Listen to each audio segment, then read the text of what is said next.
Hello, my name's Ryan. I'm with Cooking Matters, and today I'm going to be making you a hearty egg burrito. I'll be taking you step by step. I already have a few things pre-prepped, mainly the garlic. Most of it's chopped. I'm going to show you how to prep that. I have all my vegetables rinsed. I have my eggs pre-beaten, just to help get the flow of the video down. But once we get to that, I'll talk pretty quickly about it, and it'll be pretty quick and easy. So we're going to be jumping around a lot just so we can try and get you the best view of the cutting and everything. But for garlic, it has this little outer membrane thing. It feels real papery. It has a very papery exterior. You're going to want to point the knife, or the blade part of the knife, away, and you're going to crush it. Just enough so that way it comes off. You can peel it away, hopefully. If it's not, it's okay if you crush it completely. It's going to end up being minced anyway, and all minced means is being cut into small tiny pieces. I have a little garbage area off to the side. If you can't get everything, I like to cut off the bottom, so that's where it's all being held at. Do you want me to zoom out? And then peel that off completely. We're going to go ahead, and like I said, minced means tiny pieces. I have my own way of doing it, but just if you want, you can just rock it back and forth across the knife just a bunch of times. Just get it nice and tiny. Make sure you're going slow. Don't go too fast. You don't need to be cutting yourself.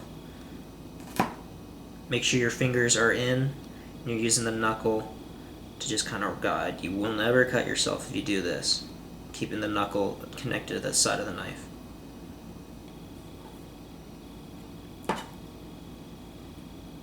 Had a little trouble with this little part, but oh well.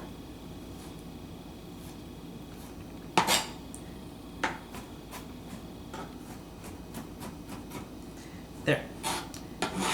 Now you will have more. I pre-did most of mine. I'm just going to go ahead and I'm going to put that with my other garlic. I'm going to do the onion next. Again, you're going to have way more than me. I'm doing about half of a serving size. You're going to see most of this white's actually usable, but we're going to cut off maybe about an inch from the root, and that's going to go in the throwaway pile.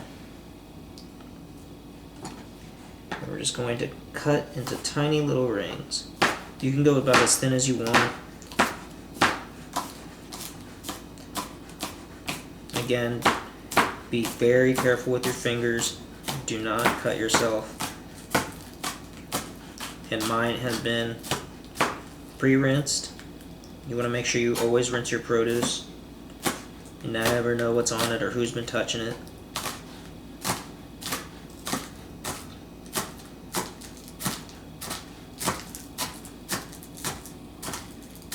To help you save bowls and dishes, always try and find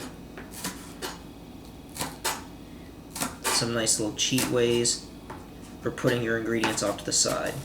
Like if the recipe like ours says put something in at the same time, go ahead and put that in the same bowl. Like I am with my garlic.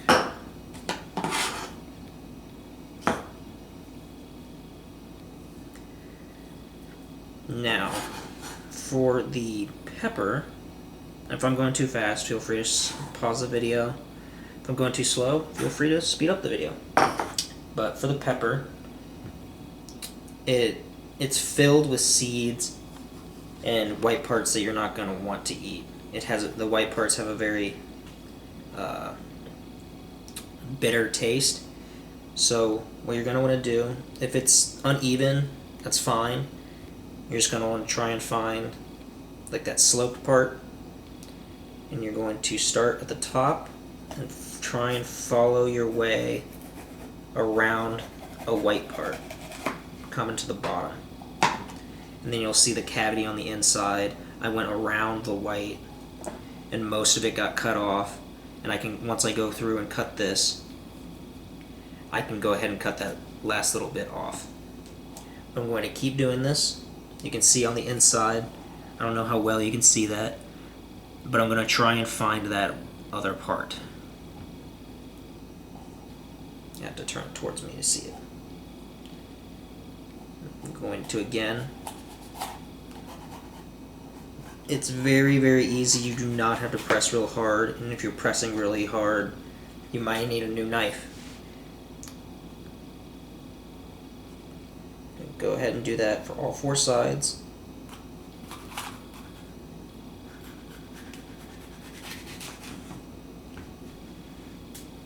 The reason you don't want to be pressing hard is that a dull blade is a very dangerous blade. You start pushing really, really hard, and it has a more tendency to slip.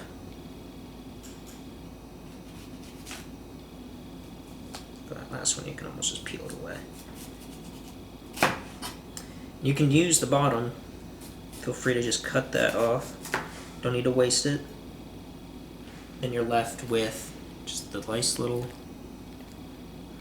little core.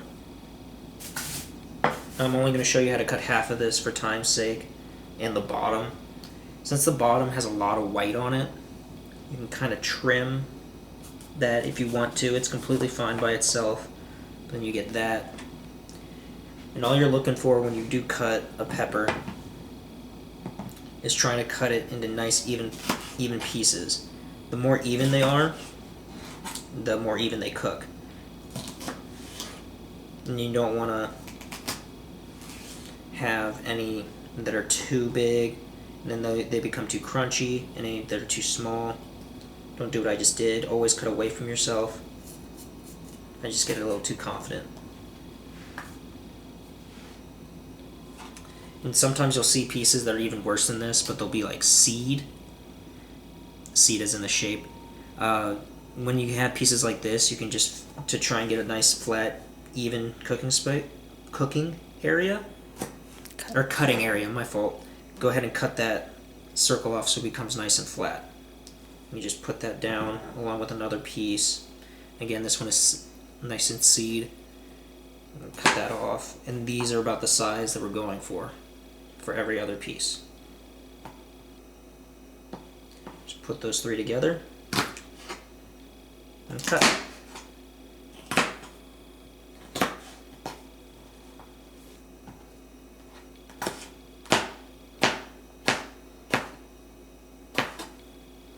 Now for the bottom, since it's irregular, you can just feel free to cut it however you see that it's going to make nice even pieces with the ones that you already have.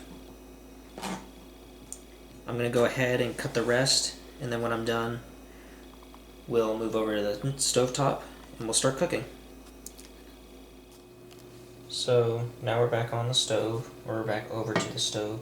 I've already put my oil in.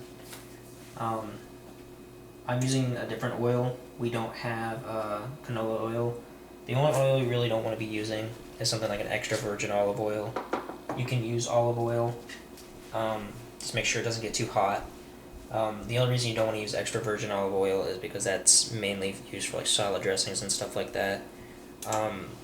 It has what's called a low smoke point, and if it starts to smoke, it'll start to get cloudy and it'll start to just not taste good. It won't be doing what it's supposed to do, which is basically just lubing the pan up. So we have all of our stuff. We're going to go ahead and put everything in.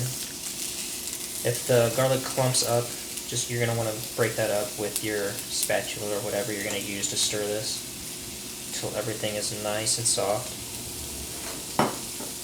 I want to break that up before I put the beans in. And one thing, I have pre-rinsed my beans. I've pre-drained them, I've pre-rinsed them. You want to be rinsing your beans just in case if you have something like hypertension or you just don't like high sodium things, you're gonna really want to rinse it. It reduces it by a good percentage.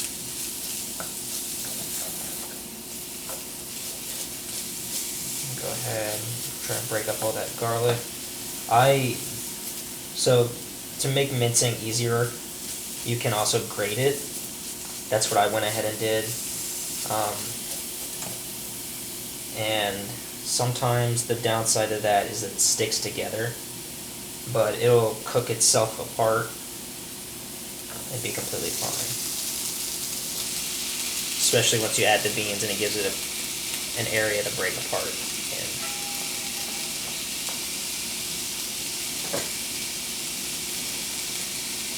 And my beans are in. Just going to go ahead and give those a stir. Recipe says 3 minutes. Go ahead. You don't have to keep an eye on this completely. Just don't walk away and step out of the kitchen and forget about it. But we'll be back in about 3 minutes. So now our beans are done. And now it's time for the cumin. Go ahead and measure that out. Sprinkle that in.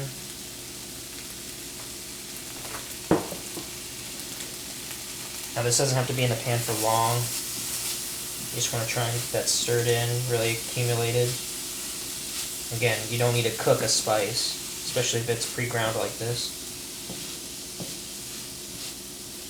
And it's just added in at the end.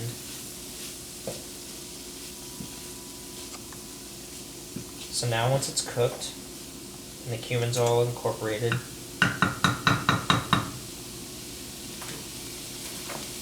I'm going to go ahead and take this off and put it in a different bowl. Just off to the side. And you're going to want to grab a paper towel and be very careful and wipe down the surface. Be very careful with your hand. Don't want to burn yourself. Making sure you get everything off. If something falls down, if it's not close to the burner, you can get it, but it's something close to the burner, it's best to wait. Don't want to risk burning yourself. Put it back, throw away your paper towel. Now for the eggs, you're going to reduce the heat by quite a bit. Add a little bit more oil. Oops. Mine kind of went all over the place. I'm going to grab another paper towel. Clean that off.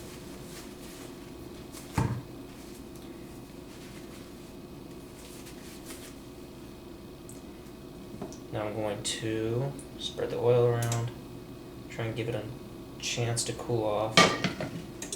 Because once you put it in, you don't want the eggs to start cooking immediately. You want them to take a little bit of time so you have a chance to... Sorry, gotta clean this off too. Don't forget to do that. So it gives it a chance to just cook. You don't want it to burn, you want it to cook.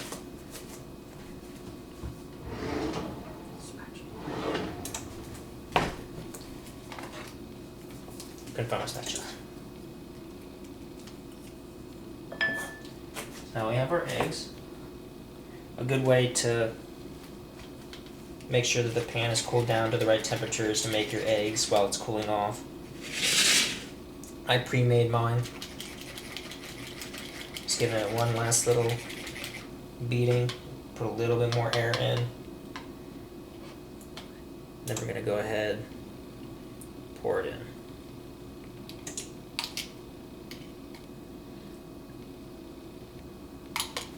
My pan's a little big for the amount of eggs. Like I said, I cut mine in half. It's going to start cooking almost immediately. Now I'm most likely going to be done before you, unless you cut your recipe in half too. But just make sure you keep it moving. Make sure that everything that's cooked is scraped off the bottom. The longer it sits, the more chance you have for it to burn. If you think if it's not cooking, you don't get any of the I don't know if it's curds. I don't really know what it's called, but if it doesn't start to harden up and become egg, then turn up the heat a little bit. Do not crank it up too high.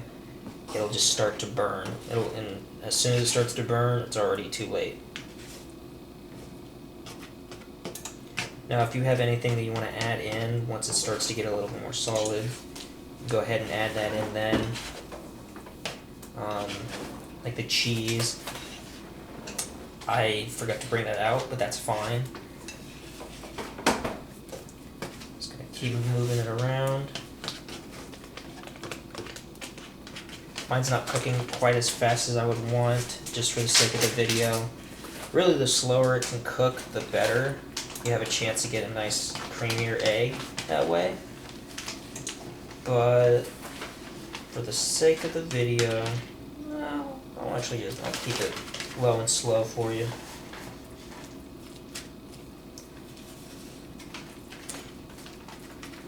Just keep stirring it back in on itself, making sure the egg that's cooked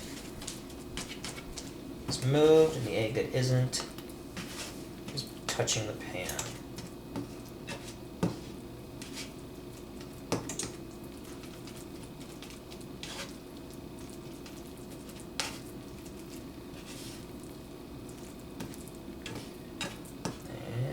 Just about done.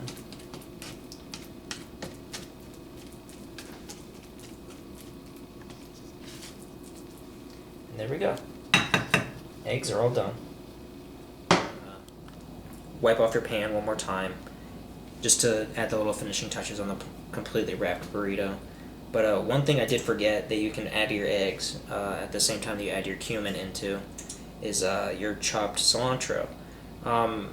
For the cilantro, you just gonna want to bundle it up. The stems are okay. If you get really thick ones, you can go ahead and pull those off, but the stems are completely fine. If you do a rough chop, it's fine too. But you're just gonna want to take it, fold it as many times as it becomes a nice little cylinder. It's giving me a little trouble here. I'm going to fold it one more time, and then you're going to give it a nice little rough chop.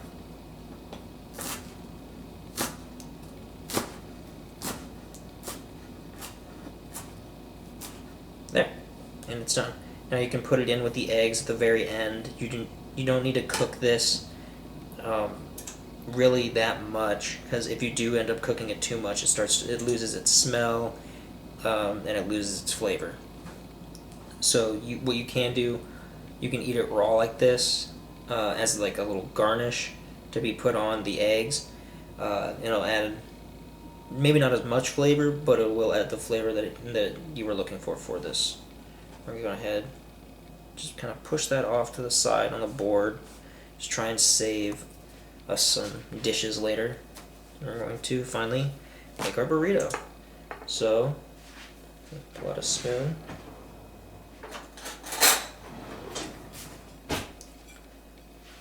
We're going to lay out our beans.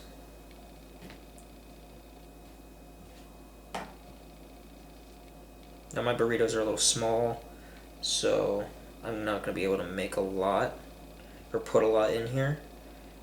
I'm going to put our beans, egg,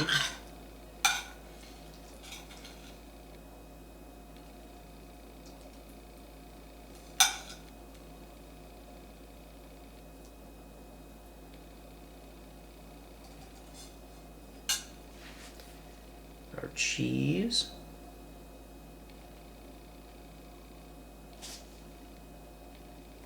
and add a nice little drizzle of our cilantro.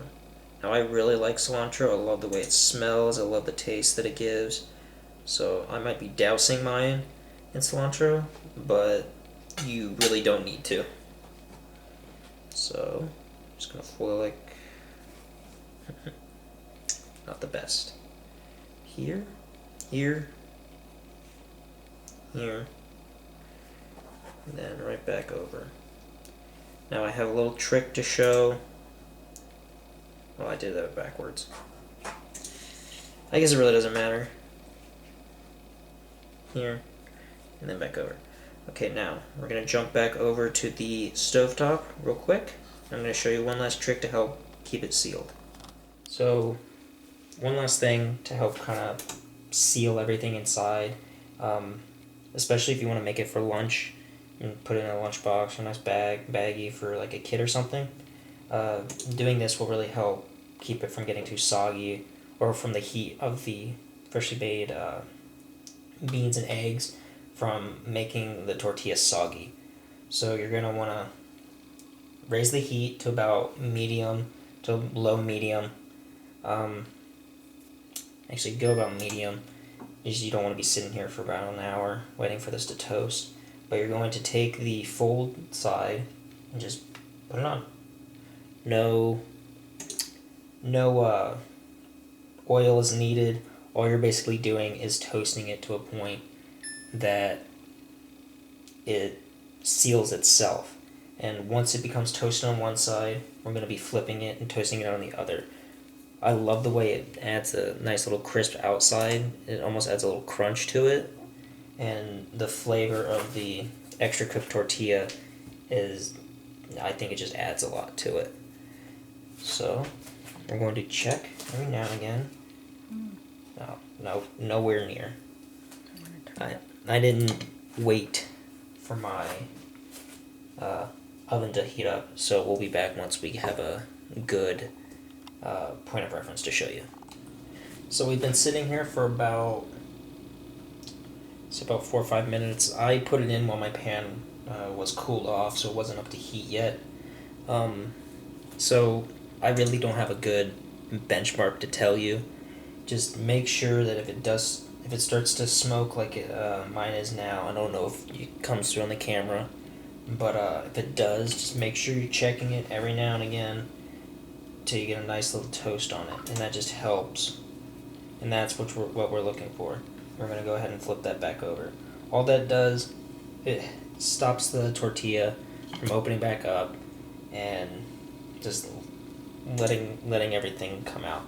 It also adds that crunch that I was talking about, and it helps it from getting soggy if you have anything in it. Like, you can also put like a salsa on it. That's not going to stop it completely, just because eventually the liquid from the sauce will come through, even the crispiness of the extra cooked tortilla. But doing this will really help keep it more fresh, I guess. And yeah, that's basically it. Another way that you can help kind of prepare this is then once both sides are cooked, you can wrap it in foil and then cut it. It just makes it almost like a half-covered sandwich, making it easier to cut, or easier to eat.